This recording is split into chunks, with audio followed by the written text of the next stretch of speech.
welcome back to Catholic Family News. I'm Murray Rundus, the production manager here at CFN, and I'm very pleased to be joined by Michael Hichborn. He is president of the Lepanto Institute. I'm sure many of our followers probably know of him and his work, so we appreciate you coming on. Michael, how's it going? It's going well. Thank you for having me on. Absolutely. So I wanted to have Michael on because there's been this rage on Twitter about the Catholic Campaign for Human Development. A lot of Catholics that are more of a liberal bent are quite angry about this. Right, exactly.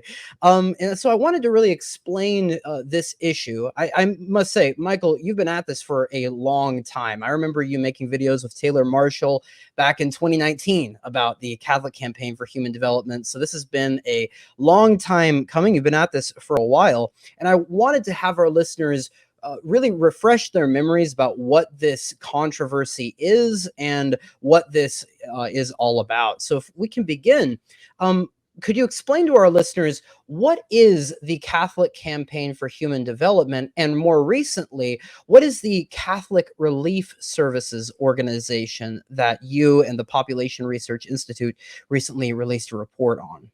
Sure. So to start with Catholic Campaign for Human Development, it was started in 1969. It was the brainchild of Monsignor Jack Egan in Chicago, who was a very close friend and collaborator with Saul Alinsky. And the two of them came up with a fundraising scheme to get Catholic dollars to be flowed into Saul Alinsky's community organizing groups. And in the course of deliberating and discussing, they were able to take up a diocesan collection. They convinced the Archbishop there to take up a diocesan collection, and it was a success. They took up a lot of money. And after a while, they said, because Father Bernardin was then the, I guess they call him the Secretary General of the U.S. Conference of Catholic Bishops. It's what it's called now. I think back then it was the NCCB, the National Council of Catholic Bishops. And they presented the collection material to him and said, hey, we had a rousing success in Chicago. Why don't you pitch this to the USCCB? And so he did. And the bishops all voted, and they said, yeah, let's go ahead and take up the collection. And it was the single largest collection they'd ever taken up. The problem with it is Saul Alinsky is a Marxist. His entire model of community organizing is rooted in Marxist revolution. So you have this taking from the haves to give to the have-nots mentality that is circulated around a Hegelian dialectic, plus the ends justifies the means philosophy. So it all comes together as an anti-Catholic campaign that is being taken up by Catholics to finance our enemies. And that's, in a nutshell, essentially what it is. Catholic If we can zero in on that for a second, yeah. When it comes to the Catholic Campaign for Human Development and how it gets its funding to this very day, of course, there's been a lot of reports, especially made by the Lepanto Institute, regarding how it is using its funds. How does Catholic Campaign for Human Development distribute its funds once it receives these collections? So the collection comes in from the diocese, and what happens is the diocese retains 25% of the collection material, and then 75% goes on to the National Catholic. There's so many acronyms they've used. The U.S. Conference of Catholic Bishops, but the local diocese, the 25%, they can use that money to distribute for a local grant, and then there are national grants that are just redistributed by the 75% that's collected from each diocese. So on the local level, a local entity will say, okay, we'd like to apply for a grant. They submit a grant application to the diocese. The diocese looks at it, and then they pass that grant on to the national CCHD.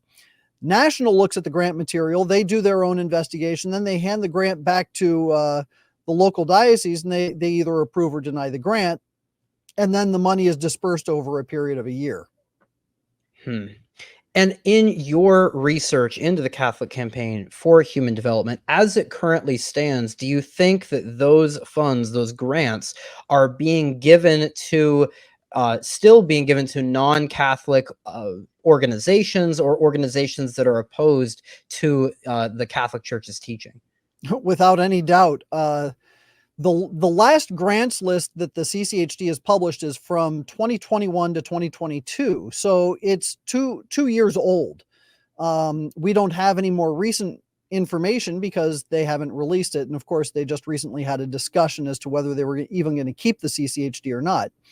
But the last grants list that we have, we went through the list and we found the organizations that, like Planting Justice, which itself had prayed to demons in a staff meeting. The organization has all over its website, all over its social media, its big promotions of LGBTQ ideologies and the transsectionality of gender justice as it's intermixed with agriculture. So I mean, it's kind of a strange juxtaposition, but these people are they're praying to demons by name. They published the names of the demons that they were praying to. They even published a picture of this altar they erected full of pentagrams. And that's just one organization. There's another one that we found called the New York, or the Fund for the City of New York. And the Fund for the City of New York is a re-granting organization. So they take up lots of money, and then they like the CCHD, they're a foundation. They're granting money out to all these other groups. And we saw that they re-grant money to pro-abortion organizations, to organizations that are promoting LGBTQ ideologies. And recently, one that they gave money to is it's kind of an art center, but they had a whole display on LGBTQ and the arts and witchcraft. So, they're not hiding the football. These people are very much involved in things that are direct attacks on the Catholic Church. They have no business receiving Catholic funds. Mm-hmm. And to focus on that planting justice one in particular, because I've seen a lot of objections about that, because on the surface, it sounds quite crazy. You're saying the Catholic Church is funding paganism, funding the occult, but I can guarantee, I'll show the pictures in editing to our audience there, that this is a very real thing. It's something I wanted to ask you. Is that incident of this open, blatant paganism and Satanism, do you think that this is just the misdoings of a social media manager who just happened to be there, or do you think that this is a wider spread problem in the organization being anti-Catholic in and of itself, or was this just an isolated incident of somebody doing occult things in their offices? So it was a staff meeting. The individual that did this asked for permission from the leaders of the organization to do it. So it wasn't just a rogue operation with somebody running amok on social media. It went through proper channels, and the organization did it itself as a group, as the staff of the organization in the middle of a staff meeting. So there's really no two ways around that one. But on a deeper level, what we have to point out is that everywhere you find LGBTQ activism, we always, always, always find the occult. There's no hiding that, because ultimately, when you think about the act of what that ideology is about, it is the ultimate rebellion against God within the flesh, because it is a rejection of nature itself. Mm-hmm. And they themselves will hold up figures like the Babadook, the demonic entity, as their sort of icon, as the logo for their organization. So that's completely correct.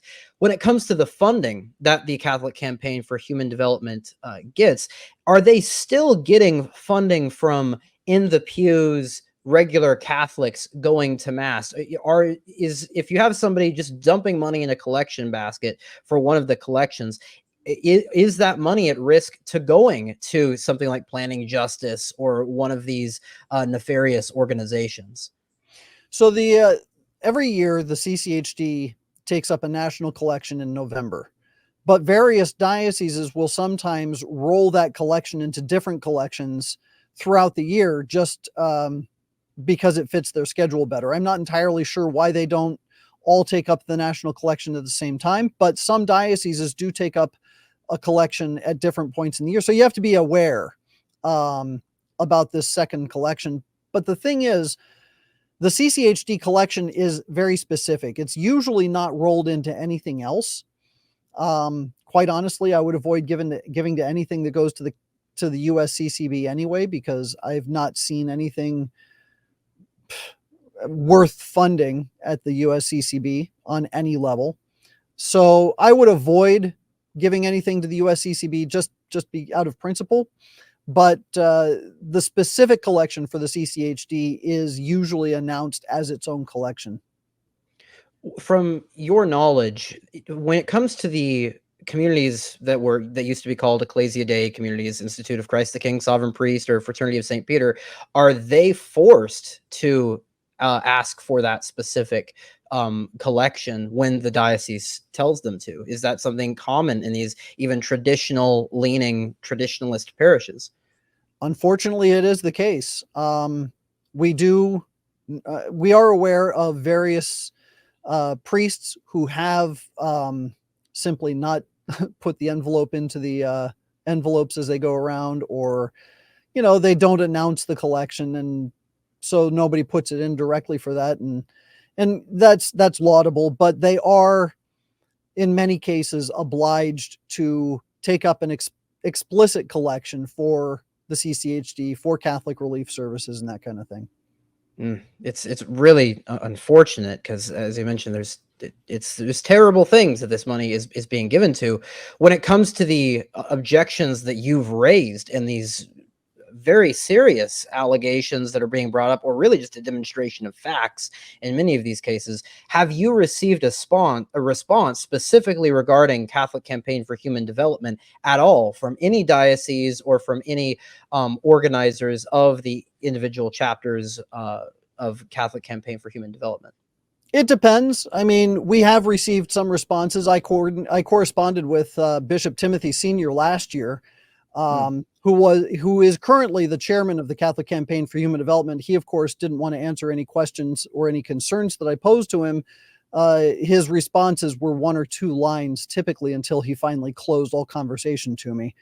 So that was unfortunate, but that's par for the course by and large.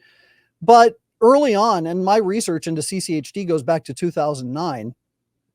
So when I was initially corresponding with some bishops, a lot of them would write me back in angry letters and how dare you and that kind of thing.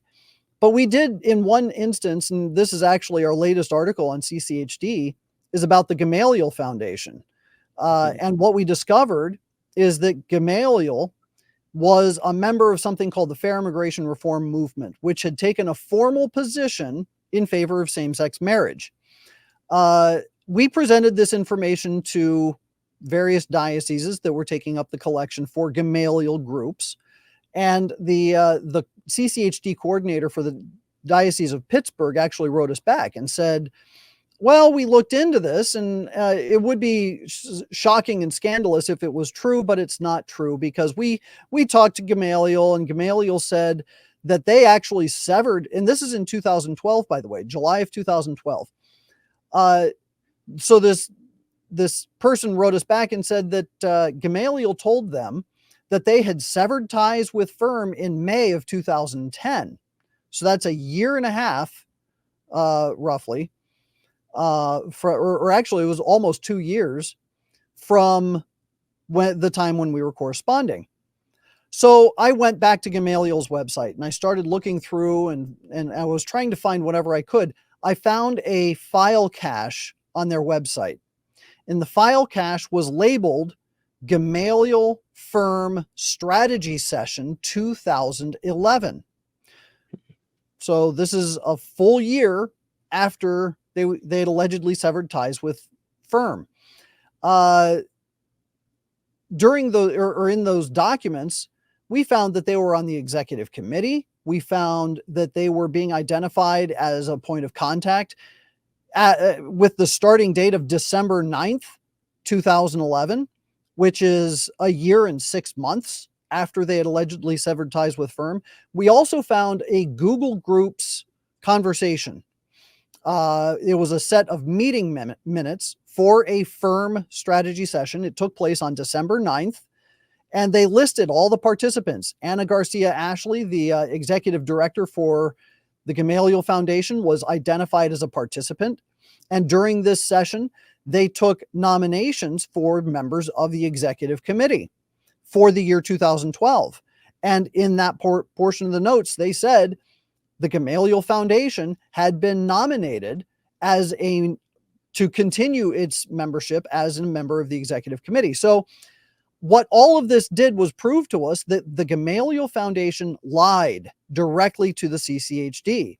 And I told my colleagues, I said, at this point, it really doesn't matter whether Gamaliel had done something wrong or, it doesn't matter, because right now we have absolute 1000% proof that they lied directly to the CCHD about their relationship with this organization. So we gave this information to Ralph McLeod at the CCHD, and we said, hey, we're ready to have our annual meeting to go over the report that we've usually put together. And we sent him just a preliminary look at some of the things that we found and some of the things we'd like to discuss in the meeting. That was one of them.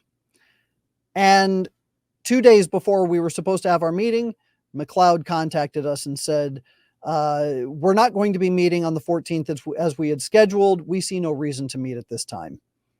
And he closed the door on us. So, now at that point, you've got the CCHD covering up for the fact that one of their most favored networks of grantees had lied to them directly about a relationship with an organization over same-sex marriage. So what does that all mean? It means that there is an act of complicity taking place on the part of the CCHD to cover up for the shenanigans of the organizations that it likes to give money to. So now, when we put out these reports showing absolute proof of the organizations promoting abortion, contraception, homosexuality, Marxism, the CCHD, their job apparently is to cover that up, to say, oh, we looked into that. Don't pay any attention to the Lepanto Institute. They just rehash old information. They give a bunch of false information it's not true. We've looked into it. Please give us money. And lather, rinse, repeat. It's the same cycle over and over now.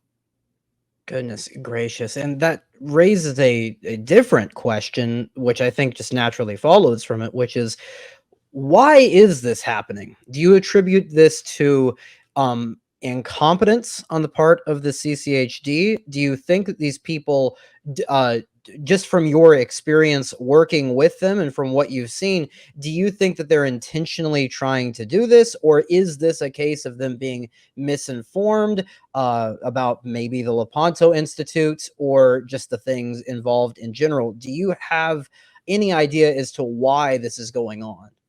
Well, I do think that in some instances it's a matter of incompetence, but by and large, I think it's complicity. I think it's absolute complicity on the part of Ralph McLeod, because he knows for sure. I mean, he's gone now. He's not with the CCHD anymore. He got fired, or well, he was no longer in his position as of April. So whatever that means.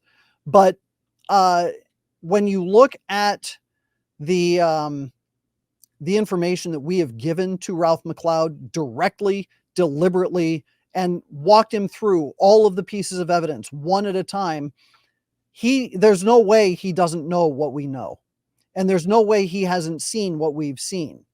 So, and we've asked him to explain, why would you continue to give this organization money? And the only response we ever got was, well, we looked into it and we talked to the people on the ground, and they determined that this isn't a violation of the guidelines or church teaching. And I would say, well, how is that?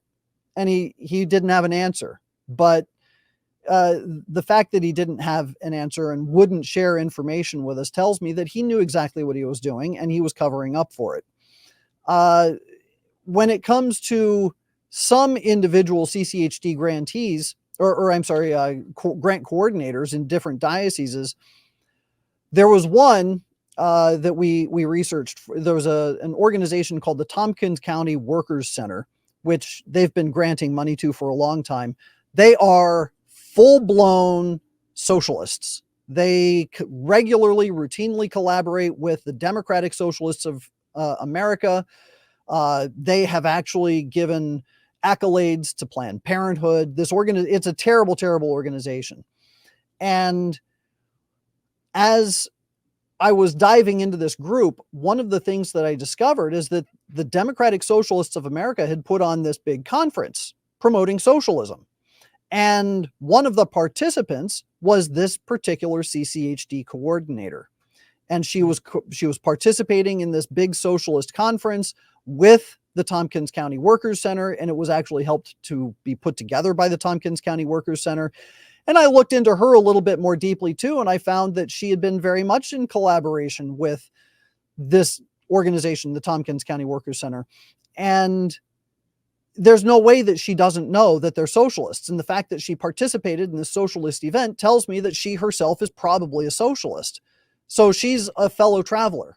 And we see this kind of thing fairly regularly.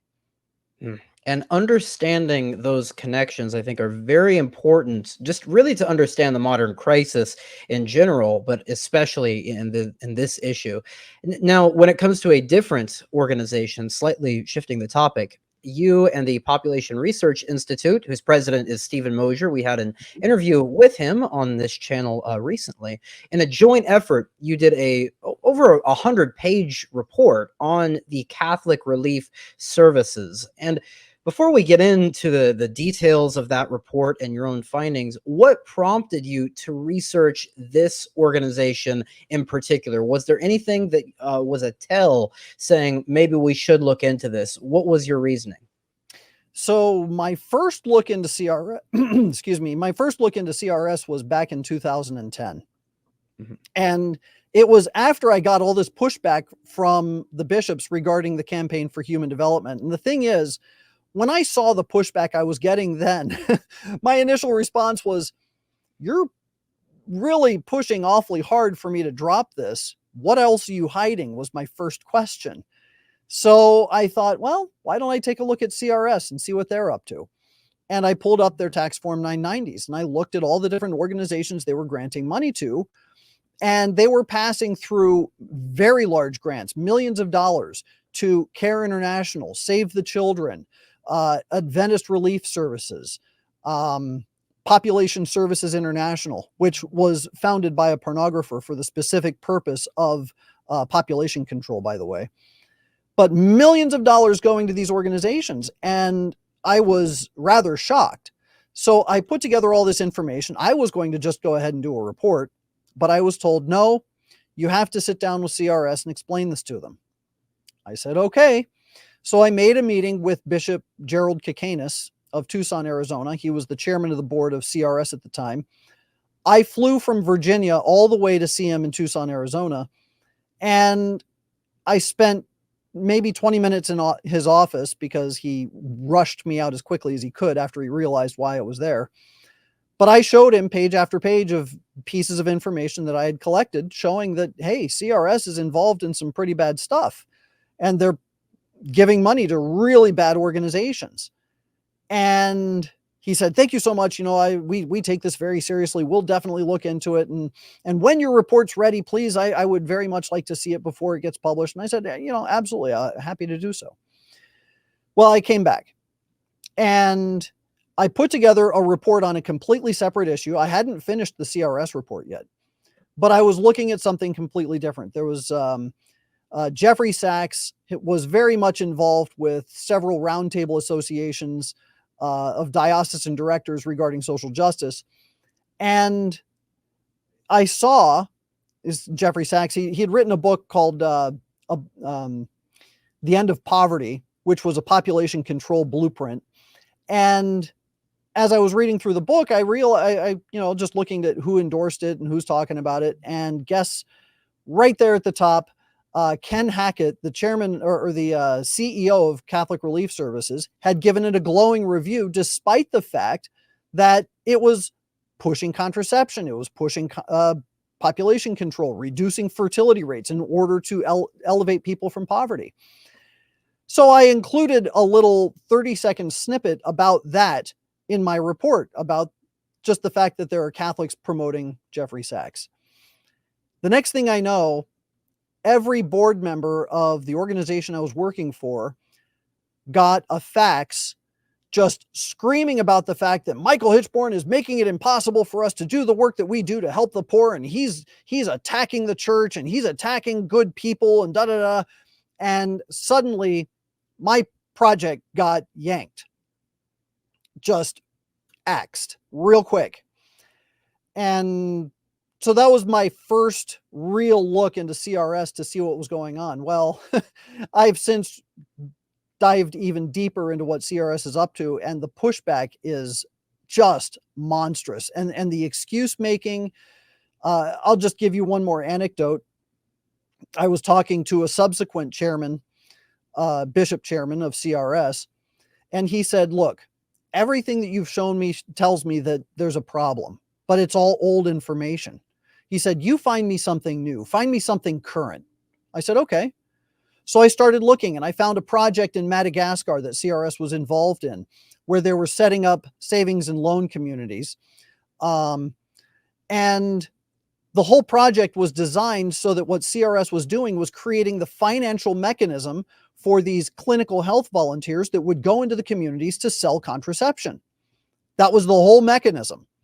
And as I was looking through it, now I thought, okay, this is bad, but it's not bad enough. There's enough wiggle room for the bishop to say, oh, remote cooperation and whatnot.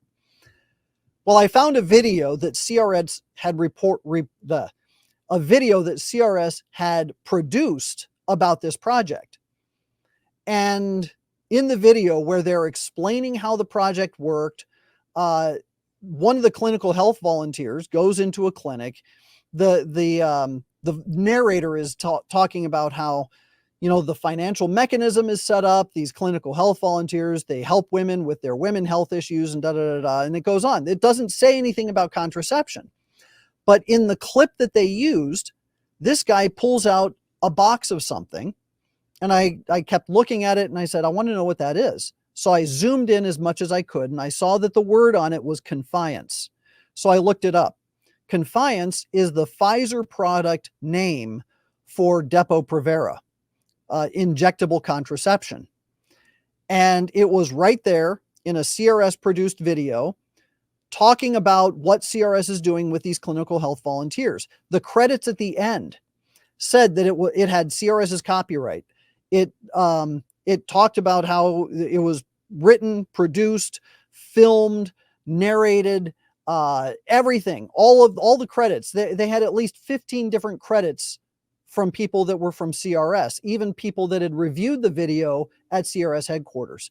I gave this video and I explained every step of it to the chairman of CRS, and he just sat in his chair and he said, you got them red-handed. Those are his exact words. You got them red-handed. And he said, I'm going to look into this and I'll get back to you. It took him 3 months. And finally, he gave me a phone call, and I could hear him hanging his head over the phone. And he explained to me what CRS had told them. He said, CRS said that, well, it looks bad, but that's not our video. Someone made a mistake and put our credits on that video. And I said, Your Excellency, you can't possibly believe that. He said, it doesn't matter what I believe. It's plausible. And that was as far as it went. Goodness gracious. And it shows how this is a very sinister operation that's going on. At least the evidence that's been brought forward would suggest that. And it's surprising to see the lack of a response. Now, there has been a little bit more of a response, as you mentioned, in this case. For example, you got a response from Archbishop John Wester, and you all have released a response to it recently.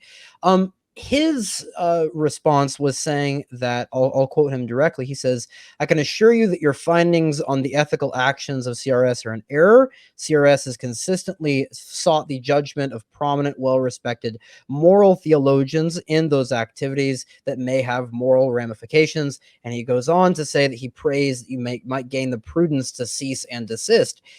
My question to you is, do you think it is accurate that they are consulting moral theologians in the capacity that is necessary to oversee such an operation? And further, do you plan on ceasing and desisting?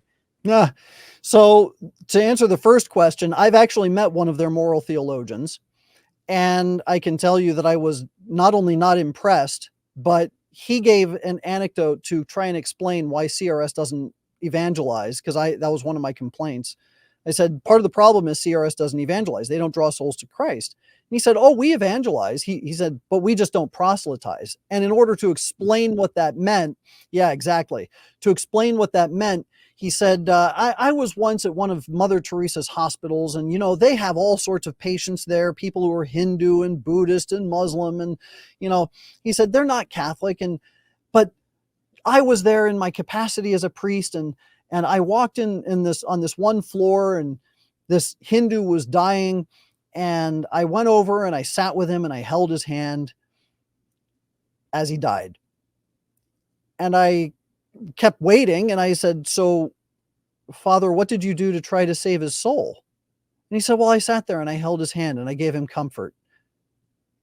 And I said, you didn't try to baptize him? He said, well, there was a language barrier and I couldn't really. And I said, so you made no effort to save one of God's precious souls from slipping through his fingers, and you just held his hand and let him be comforted as he died. I said, do you realize that this is the very same as the parable that our Lord told about Lazarus, who was starving to death as a wealthy man was feasting? And then Lazarus, of course, was comforted by the smell of the food, I'm sure, but I'm sure he would have much rather have had a bite.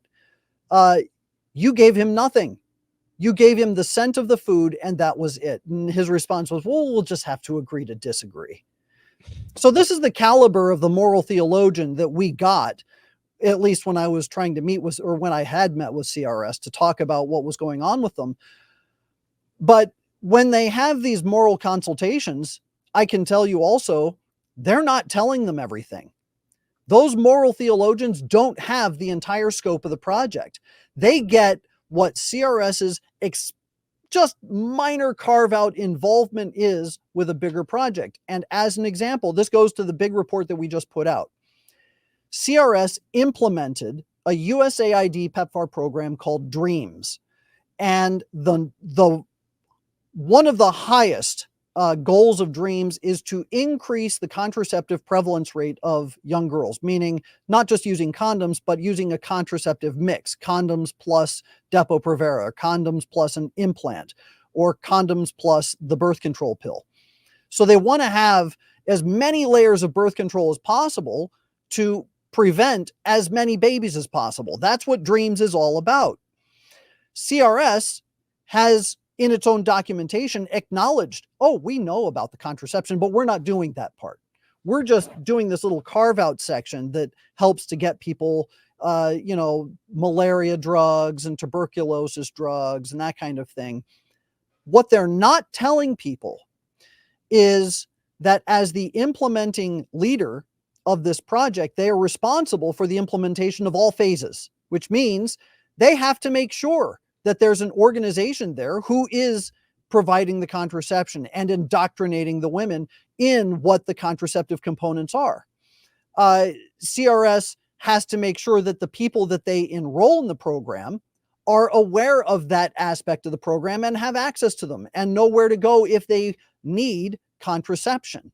So CRS's implementation, they say, well, we just do this one little carve-out area, but it's not true. It's a lie, because they're involved with every other layer. That, in fact, some of the programming that we found, the government documents that explain the project, said that there is a layering element where everybody is responsible for making sure that the entire project gets implemented. So that just kind of goes to show that the moral theologians who may be signing off on something like this will only see the carve-out section and not the bigger picture. Now, I think anybody can look at this and say that there's at least serious concerns to be had with such an organization. How is CRS getting its funding? Is it getting its funding from pew-sitting Catholics who might not know any better? Is there a similar collection campaign that the USCCB makes with the Catholic Campaign for Human Development? Yes. So Catholic Relief Services has its own collection. It also has a foundations board, which is dedicated to going around the country, finding wealthy people and saying, hey, will you bequeath your vast fortune to CRS when you die? It's a good way to save your soul, basically, at the end of time. But they sell this idea that, yeah, they're going to be getting more money for CRS through these bequeathed wills and that kind of thing. But they take up a collection, and they also have the Rice Bowl campaign every Lent. The little rice bowls that they hand out in church, and the kids are supposed to just put their change in there, and families drop their loose change in there. And then at the end they give the rice bowl back. And, these people are scrimping and saving, and about annually, they pull about $7 million, $8 million through the Rice Bowl campaign. Through general collections, they're getting about $200 million plus bequeathments and that kind of thing. So around $200 million that way. But the federal government of late has been giving them almost $1 billion a year. So the vast majority of the money going to CRS, you've already given through your taxes. And then if they ask you for money on top of that, you can legally say, I've already given. You got my tax money. So they're double dipping. They're double dipping from the taxes, and then from taxing the pew sitters. And of course, the USCCB taxes every diocese anyway. And they're probably shuffling off some of that over there to CRS through that USCCB tax itself. So there are multiple layers for how they get their money and where it comes from.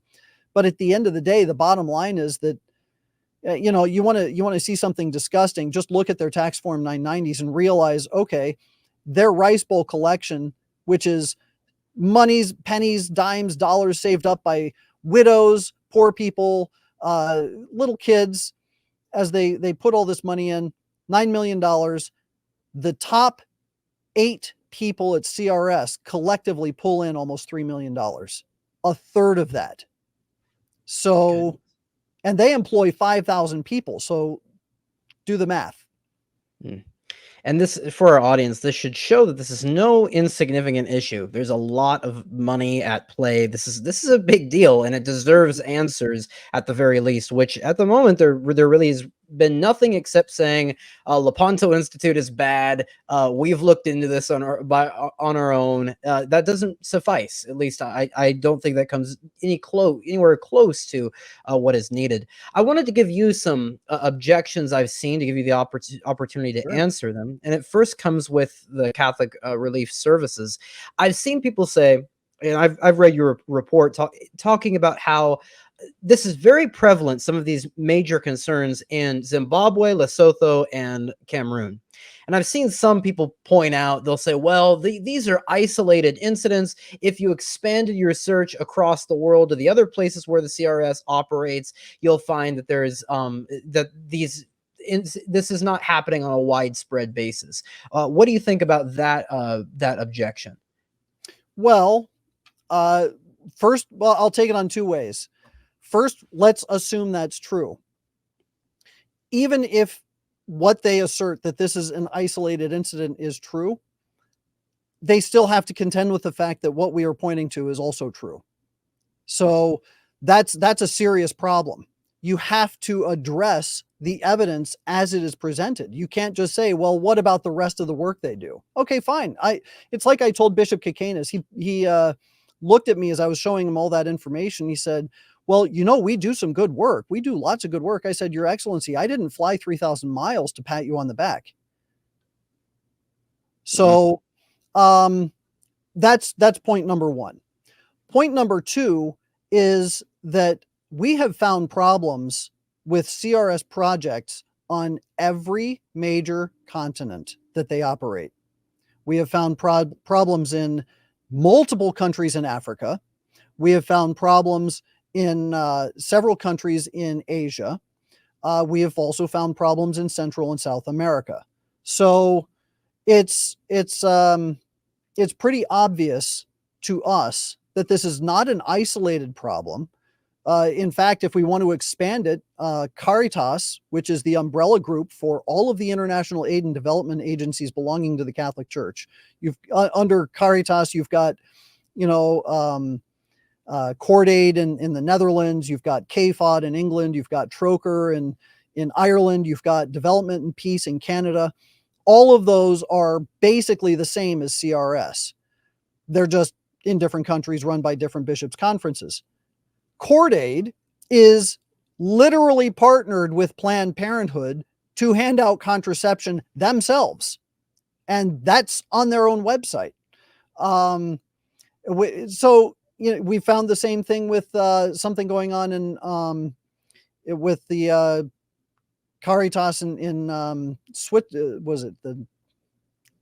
I think it's Caritas Svierge. So I can't remember which one that is, but they're also partnered with nefarious organizations pushing terrible ideologies, contraception, homosexuality. We found multiple projects where CRS is actively promoting transgenderism. So no, this is not isolated. This is something that we find consistently. All I have to do is scratch the surface of any given project, especially anything touching HIV and AIDS, and I guarantee I'm going to find a problem with contraception or condoms. Mm-hmm. Well, that I think leads to another question, which is, do you think it is even possible for a charity organization of this scale, comprising multiple countries, cross continents, do you think it's possible for something of that scale to not have any sort of cooperation with evil like this? I've seen some say that, well, this is simply a false expectation that you're having of Catholic charities. Now, in today's modern world, you simply need to have certain cooperation with evil like this. What would you say to that, those that say that? Well, there are several answers to that. Number one, the most basic moral tenet is that you do not do evil in order to expect a good result. I can't find any excuse for ever partnering with Population Services International. I can't find any excuse for partnering with Save the Children, which is actively pushing abortion in third world countries. Part of our research, for instance, in Cambodia or in Cameroon, CRS partnered directly with an organization called Renata. Renata is a network of aunties in Cameroon, and they are an actively pro-abortion organization. They take young girls to receive abortions. They promote abortion in their literature. They hand out contraception like it's candy. And CRS partnered with them not by accident on specifically sexual and reproductive health issues. The logo for Renata is a pregnant woman with an X through her belly. It's an icon for abortion. There's no excuse for ever partnering with an organization like that. You can't have a rational excuse for saying it's legitimate to work with them. It's not. So you have the issue with, well, is it even possible? Let's say you have a situation where they're partnering with somebody and it is a remote material cooperation with evil. The organization Cross Catholic Outreach does a lot of what CRS does, except they don't take federal money, which means they're not implementing federal programs. CRS takes federal money and implements federal programs. They're not allowed to proselytize. They're not allowed to evangelize. They're not allowed to even talk about the faith at all. They're not even allowed to wear explicitly Catholic anything, symbols of any kind, except to say that they belong to an organization called CRS, Catholic Relief Services. And Cross Catholic Outreach does evangelize. They do talk about the faith, and they're free to do so because they aren't on the government dole. But I'll take it a step further and I'll say that there is a very inherent problem with turning charity into an industry where people are treating it like a job. And the moment you take the idea of charity, caritas, which is the giving of self to another without any recompense. It used to be done by the religious orders who would go into impoverished countries and do marvelous things. You look at the Jesuits in Brazil, and the missions that they set up in Brazil were magnificent. And they did it with 1 or 2 missionaries. And it took a generation, and they built these marvelous cathedrals, these marvelous compounds. They had universities. They were producing instruments. And it even got to the point in South America, I think it was in Mexico in particular, where the Indians that were receiving an education, a Jesuit education there in South America, were going to Europe to teach at universities because they were better educated than the European Jesuits were. So, and that was done without any federal funding whatsoever. So to tell us that, well, development has to have these massive government grants and you can't work with organizations that are explicit, it's garbage. Total nonsense. These people did it with their bare hands. It can be done. It should be done. And the idea that anybody would turn charity into a job is, frankly, it's disgusting. Yeah, I think that's right on. I think one of the biggest problems in the modern day church is a sort of lack of hope. We lack hope in the providence of God to help us to live out the gospel in the fullest way that is required of us. And instead, we rely on this cooperation with evil that is unnecessary. So I think that's absolutely right. What can your everyday pew-sitting Catholic do to help with this? Is there anything somebody can do? What would you suggest if somebody was appalled by this, wanted to get in the mix and hopefully help? What would you suggest doing? Well, the first thing that I would encourage people to do is to make yourself familiar with the work that we do. Take a look at our reports. I have to say, I love the enthusiasm and the zeal of a lot of our supporters, but it does actually harm the work that we do when you don't get the information right. To say that CRS funds Planned Parenthood is an inaccurate statement. And it allows CRS to come back and say, oh, we never do that. And the fact that Lepanto would tell you that we do is just monstrous, and it tells you how much of a liar they are. Please make yourself fully familiar with the evidence as it's presented and with the logical progression of the evidence. You have to really, it takes us a long time and thousands of pages of documentation to be able to distill all of the information into a digestible report. So the words that we choose very carefully. So I highly encourage people, read the reports, make yourselves very familiar with the report. If you have a question, please call us or email us. We're always available. We will answer our questions. And then once you feel comfortable with the material, print it out, or we're hoping to make the CRS report available in a booklet form so that you can actually have a hard copy of it. But set up a meeting with your bishop and sit down with him and show him page after page of information and say, Your Excellency, please explain to me how this is allowable. Explain to me how this is good in any way. Help me to understand why I should support an organization like CRS, like the CCHD, as long as it is giving to organizations like this. And if the bishop says, well, that's a one-off, fine.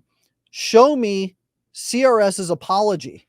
Show me the Catholic Campaign for Human Development's apology for actually producing false statements or not saying anything at all about these organizations that they've been caught funding or these projects they've been caught implementing. So familiarize yourself with the material, and then try to sit down with your pastor, try to sit down with your bishop and ask the hard questions and ask them to show specifically in addressing the material in the documents. That's key, because a lot of times the bishops are going to send you a form letter that comes from CRS saying, we looked into it, it's not a problem. You want a specifically itemized response to the material.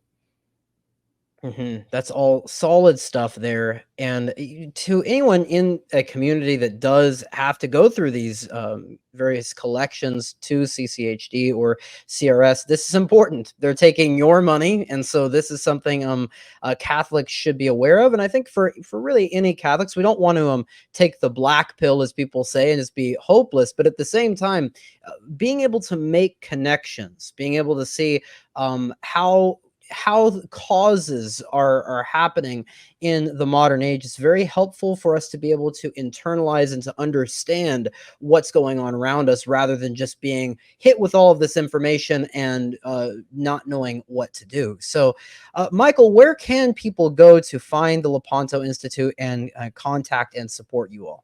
Sure. So if you go to our website, Lepanto, Lepanto.org, we do have a charity reports list. It's currently down. We're working on it. My tech crew is working on trying to fix the problem. But we have a charity reports list there that lists a lot of the, a ton of charities. I think we're over 120 now that we have personally vetted. We mark them either safe or not safe. You can take a look at our CCHD reports, and you can take a look at the myriad of other reports that we've put together and see exactly what it is that we do. And lepantoin.org. Excellent. We'll have a link to all of that in the description. So to all of our listeners, we have more interviews like this on our YouTube channel. You can also go check out our website to subscribe to our monthly paper, and make sure to go over to the Lepanto Institute there in the description. So Michael, thanks so much for joining us. Thanks so much for having me on. It was a great conversation. God bless.